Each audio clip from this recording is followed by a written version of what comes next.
Naghangyo si Governor Bambi Mano nga dili usa mo dalikyat kung walay tuyong nga importante sa dakbayan sa Cagayan de Oro. Cagayan de Oro has actually a very high rising case or cases of COVID. Atol sa ika-29 nga virtual flag raising ceremony sa Kapitolyo Provincial, iyang gipabot ni Governor Bambi Mano ang risgo sa katawhan kung mobisita sa dakbayan, hilabi na nga aduna gayud pagsaka sa ihap sa nataptan sa coronavirus kung COVID-19. That it will be challenging and they are not able to control it. They were not able yet to level ang ilang cases.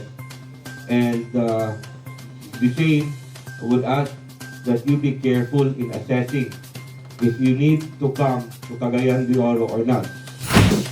Apila sa gobernador sa katawhan sa lalawigan nga kun ugani man walay importante nga lakaw sa dakbayan, magpuyo lang usa sa ilang panimalay sa pagkakaroon gawas lamang niadto mga empleyado nga kinahanglan gyud mo gawas sa panimalay kay adunay trabaho. For us employees, we have an obligation that we must come. But for your family and loved ones, once again, I am appealing. Dr. Jerry and I, Chief J, are appealing to you that if the workload or if it is not, if you do not have to come, if it's not essential, please avoid coming to Cagayan de Oro as of the moment. Their cases are doubling, tripling. Subli sab nga gipahinumduman ni ini ang kanunay nga pagsunod sa mga health protocols ug ang pagtumar sa vitamin C nga gituuhan ni ining dako ug tabang sa pagpahimsog sa panglawas.